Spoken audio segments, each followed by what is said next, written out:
Chapter 11. Garrett. Garrett hung up his lab coat and grabbed his keys. "Give me just a second to grab my stuff and I'll be ready to go," Renee said breathlessly when she entered the lounge. "No hurry. I've got nothing on my to-do list tonight, so it's fine." "Thank you. I just didn't want to keep you waiting, but Yolanda wanted to make sure my last chart was filled out completely." "You seem like a good nurse. Why is she riding you so hard?" "Oh, that's just how she is," Renee said, but she didn't look at him when she spoke, and he sensed there was more to the story than that. When she had her stuff gathered, they headed to the elevator and then toward the main door. Before they stepped outside, though, a woman stood and rushed over to them. "Dr. Young!" Garrett glanced over to see the woman from earlier, the one who had set the hairs on his neck on end, the one with the kid he felt had been poisoned. "Is Tim okay?" he asked. "Oh, yes." She smiled at him and nearly purred the words. "I just wanted to thank you again for taking such good care of him. I was hoping to buy you a cup of coffee." Her eyes shifted to Renee as if seeing her for the first time and narrowed. "Oh, there's no need for that. I was just doing my job." "It was more than that to me, and I'd really like to say thank you." Garrett was trying to be diplomatic, but the woman was insistent. "Well, you've said thank you, and unfortunately, hospital policy states we can't accept gifts from patients or their family." He hoped being direct with her would put an end to the conversation. The woman's brow lifted as she looked at Renee again, and a look of disdain crossed her features. "I see. Well, I won't keep you then." As she walked off, Renee turned to him. "What was that about?" He shook his head. "I don't know. She was friendly in the room, but not like that." An involuntary shiver raced down his spine. "I hate to say it, but that woman gives me the creeps." Renee let out a breath of relief. "Me too. I'm so glad I'm not alone in that feeling." "Definitely not alone. There is something weird about that situation." "So we pray about it," Renee said, and then she paused. "Speaking of prayer, the thing I'm doing tonight is a prayer and organizational meeting for a Walk for Life. I wanted to see if you might want to come." He couldn't believe she was asking him out, as he'd been struggling to do the same thing all day. Of course, a prayer meeting wasn't really a date, but still it was something outside of work they could do. "I'd like that." When they reached his truck, he held the door open for her and then put the address for her church in his phone. As he pulled out of the hospital parking lot, Renee's phone rang. She glanced at the screen. "It's Riley. I wonder what she wants." She tapped the screen. "Riley? What's up?" "What? Are you sure?" "No, I didn't. Hang on." "Everything okay?" Garrett asked, glancing over quickly to make sure she was all right. "Riley says one of the moms from the camp is gone." "What? Is the kid gone too?" Test results weren't even back yet. Garrett didn't think anyone would release them until they were. "No, just the mom. You didn't hear Yolanda mention anything about moving them, did you?" "No, but is she sure the woman's gone? Maybe they just took her for tests." Although Garrett couldn't imagine what tests they would need to take her from the room for. It wasn't like she needed x-rays or an MRI. "Garrett doesn't know either, Riley, but let us know if you find her." Renee ended the call and sat in silence for a minute. Garrett could see her chewing on her lip from the corner of his eye. "What are you thinking?" "What if she was trying to get away from someone at the camp?" A sick feeling erupted in Garrett's stomach. "Like the coyote?" I can't think of any other reason a mother would leave her kid, can you? Garrett didn't want to believe it, but he couldn't come up with a better answer either. She must have known that her kid would be taken to CPS if she left.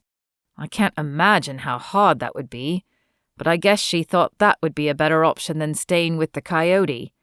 But, Garrett, what if the coyote finds out? You said he threatened to kill you if they didn't come back, didn't you?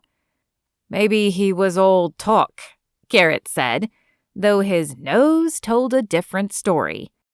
And if he wasn't? She asked. I'd already planned to talk to Clay about him tonight. I'll figure something out.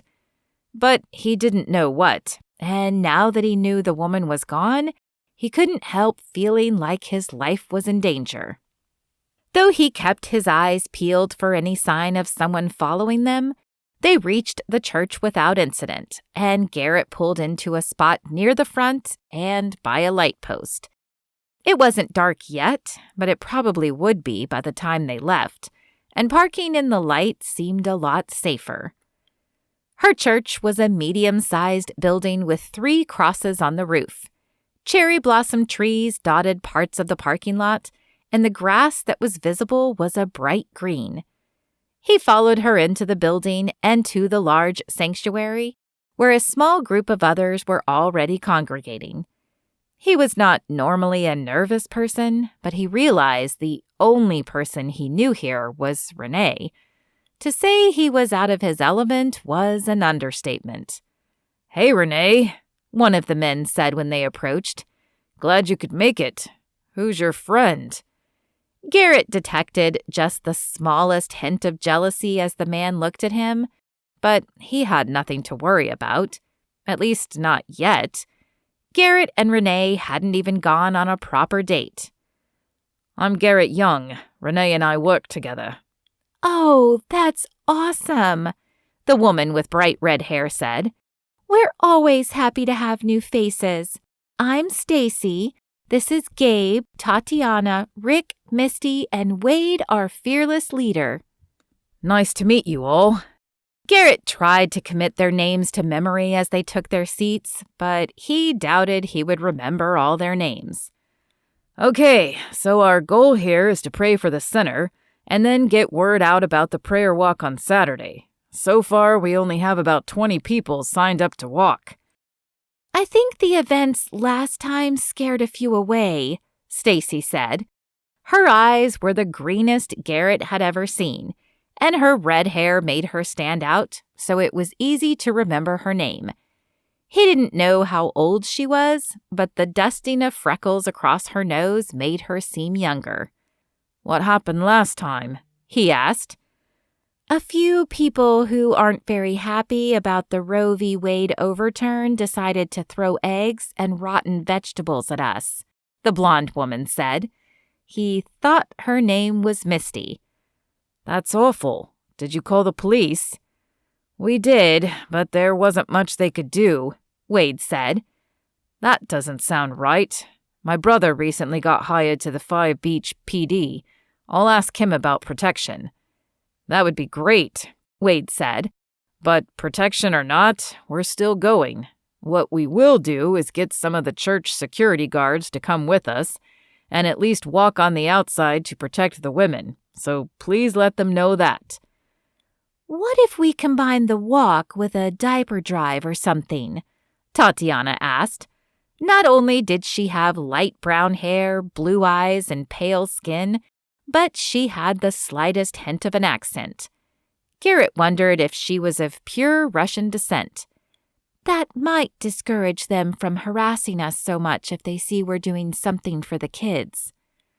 "That's not a bad idea," Wade agreed. "Do we have enough time to organize that for this one, though?"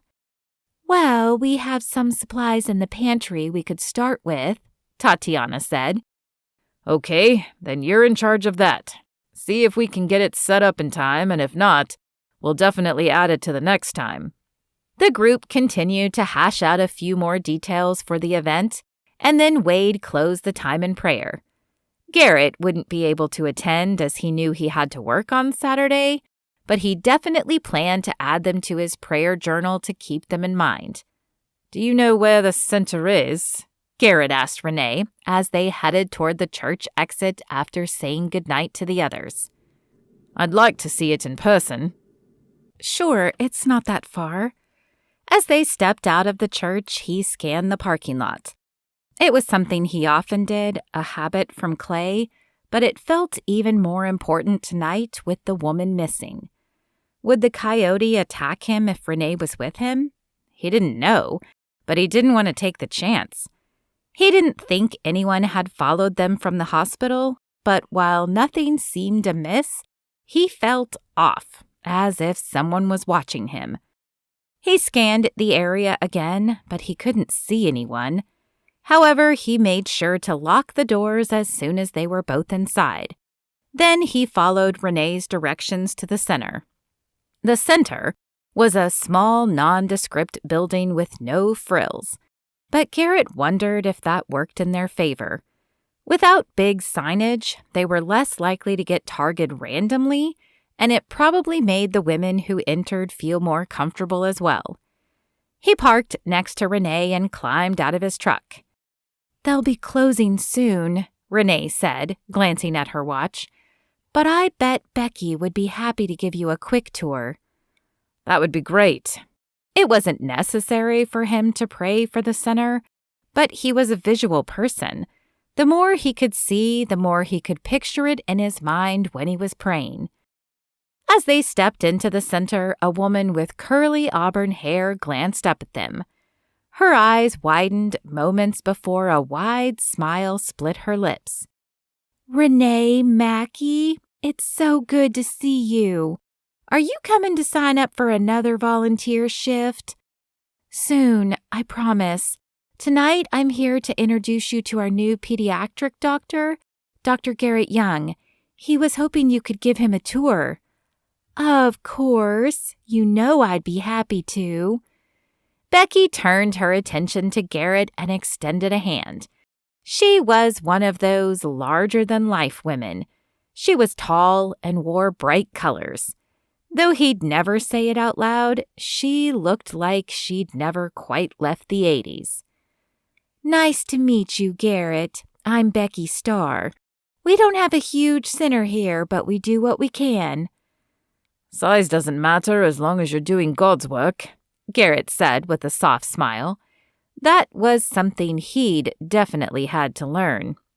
"Ain't that the truth? Okay, well, follow me. Here we have our office. This is where we take most of our calls." As they stopped at the entrance, the phone rang, and the woman behind the desk picked it up. "Options Pregnancy Center, this is Myra. How can I help you?" The woman paused for a minute, and then her face paled and she hung up the phone, her hand shaking. "Is everything okay?" Garrett asked. "Yeah, just another angry caller. We've been getting a few every day. I'm sure they're harmless, they just shake me up a little." "I'm sorry you have to deal with them, though," Garrett said. He turned to Becky. "Have you thought about trying to trace the calls?" She shook her head. "They don't usually stay on long enough for us to trace, but I do wish there was something we could do. We've lost a few of our volunteers from them." Garrett made a mental note to ask Clay if he knew of any recourse they could have, and then he followed Becky as she continued the tour. "These are our exam rooms," she said, pointing at the 4 doors down a hallway. All were open but one, so he assumed there was a patient in that one. "They aren't much to look at, but they do what we need them to." They were indeed basic rooms, but each contained an ultrasound machine, a computer, and a bed. And they were all painted a calming color. "And finally, we have our donation closet," Becky said, opening a door. "This is where we keep diapers, wipes, blankets, onesies, all the things that a new mom would need." Before Garrett could say anything, a crash and the sound of glass breaking filled the air, followed by a scream. The 3 bolted to the main area to see what had happened. The woman from the office and one Garrett hadn't met stood in the foyer, trying to calm a young woman whose eyes were wide with fear. "It's going to be okay," Becky said, taking control of the scene. Her voice was surprisingly calm and even. "They're just trying to scare us. They won't really do anything." The terrified woman shook her head. "I have to go. It's not safe. You have to let me go." Becky stepped toward the woman. "I promise you that you're okay, but I understand if you need to leave. We'll be here when you feel comfortable returning." The girl looked toward the window and took a shaky breath. "Are you sure it's safe? I saw stories like this on the news, and sometimes they burned the centers." A flush of anger filled Garrett's stomach at the gaping hole in the window. It was clear that someone had thrown something through the front window. Thankfully, it was nothing lit or flammable, but it had definitely made a mess. Discreetly, he pulled out his phone and texted Clay to see if he could come. "I know that has happened, but never when people were inside. The police have been alerted and are no doubt on their way. They'll take care of this, and us, I promise." Garrett marveled at Becky's composure. He didn't know if the center had ever been attacked before, but her calm demeanor was a real testament to her strength. "Let me take you back to the room," Becky continued. "We'll get your ultrasound done quickly, give you all the information you need, and you'll be on your way before you know it." Though she still looked terrified, the girl nodded and walked with Becky and the woman Garrett didn't know. As they did, Garrett and Renee made their way over to the object that had broken the window. A brick. Go figure. Garrett was tempted to pick it up and throw it out of the center, but he knew it needed to be left alone so the cops could look for prints. Although he wasn't sure you could get prints off a brick. "I can't believe someone threw a brick in here knowing that people were inside. I mean, I know it's late and the parking lot isn't full, but our cars are out there as well as that woman's, Becky's, and the other employees. Someone could have been seriously hurt." "Yeah, they could have. Thank God no one was." Something on the brick caught Garrett's eye, and he leaned closer to examine it. It was only 3 letters, but it sent a chill down his back. Etched with a Sharpie or some other black marker were the letters D-I-E. The phone call from before jumped into his mind, and he wondered if they were connected. "Don't touch it." Garrett looked up at Becky, who had re-entered the room. "I wasn't going to, but there's writing on the brick. Has this happened before?" Becky walked closer and leaned down as well. She sighed deeply as she stood back up. "No, not here, but I have friends at other centers who have told me it's happening there, and the news isn't helping by showing stories of other center attacks. I think it's giving people courage to keep attacking centers since nothing is being done." "So you've just had the phone calls then?" "Yeah, and some nasty letters taped to the door. But this is the first episode of vandalism." "Do you think the brick is related to the phone call?" Renee asked Garrett. He shook his head. "I don't know, but I'm hoping the cops can tell us." As Becky sank down into one of the chairs and Renee sat beside her, Garrett pulled out his phone to see if Clay had texted back. The words, "They're in 5" were on his screen, and he breathed a sigh of relief. Clay would help. He was sure of it. "You okay?" Renee asked Becky. Becky sighed and rubbed a hand across her face. "Physically, yes, but mentally, I'm not so sure. I know we're doing the right thing here, but nights like tonight, I wonder if it's worth it."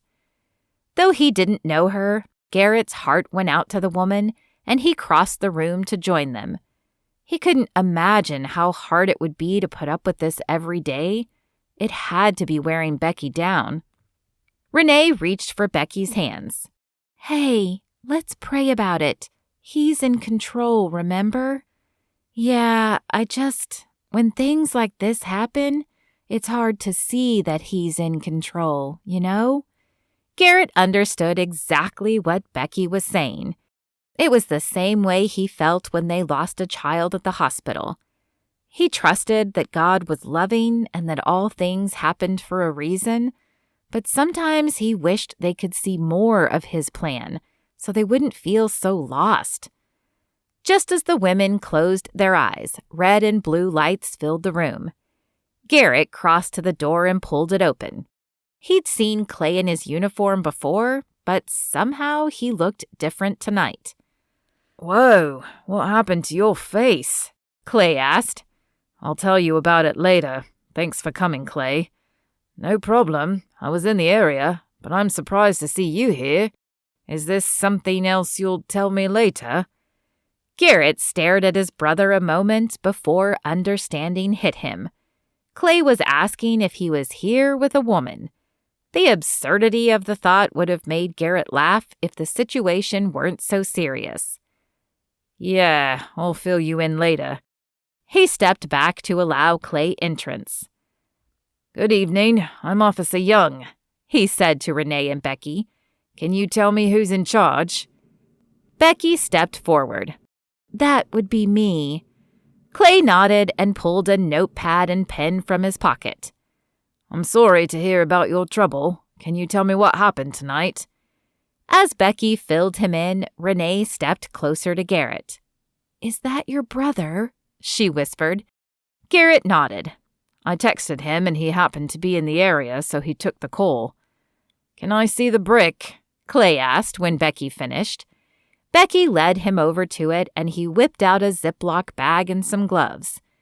Careful to touch only the edge, he picked the brick up and dropped it in the bag. "I'll take this to the lab and see if they can find anything, but I don't want you to get your hopes up. Bricks are pretty porous and therefore not great at retaining fingerprints." "I understand," Becky said, her voice filled with resignation. Clay stepped toward the window next and inspected the damage. "Do you have any outside surveillance cameras?" "We do. We had to install them a few months ago when our women were being harassed on their way in." "Great. Can I see the feed and see if it's worth obtaining?" "Of course." As Becky took Clay back to the office, Renee turned to him. "Help me look around for some cardboard and duct tape. It won't be much, but at least it will keep some of the chill out until she can get the window replaced." "Good idea." They scoured the center and managed to find a stack of broken-down boxes in the break room. The woman who had been answering phones in the office found them tape, and they returned to the window. Just as they finished taping the cardboard over the hole, Becky and Clay re-entered the room. "Thank you for the footage," Clay said, lifting the Ziploc bag. "I'll do what I can." "Thank you," Becky said. "We appreciate anything you can do." Clay flashed Garrett a short nod and a look that said he'd want an explanation later, and then he got in his patrol car and drove away. "I'm sorry this happened tonight," Becky said. "What a way to make an impression, huh?" "It's not your fault. I appreciate the tour, and I think you're doing great work here. I don't know how much free time I'll have, but I'd like to volunteer my services when I can." "Really?" Becky's eyes filled with tears. "That would be amazing. We only have 2 girls who are trained to do ultrasounds, and generally that's enough, but I'd love to have more." "Great. I'll check my schedule and see when I can help out." Renee promised to do the same, and the 2 walked out of the center together. "Well, that was not how I saw the night going when I invited you," Renee said. "I'm sorry about that." "Don't be," Garrett said with a shake of his head. "You couldn't have known, and it's not your fault. I'm actually glad I was here, and that I was able to get Clay involved." "I hope he'll be able to help." "I hope so too." A pause fell between them, as if neither one was ready to say goodbye. "Well, it's getting late. I should probably get you home." "Yeah, probably."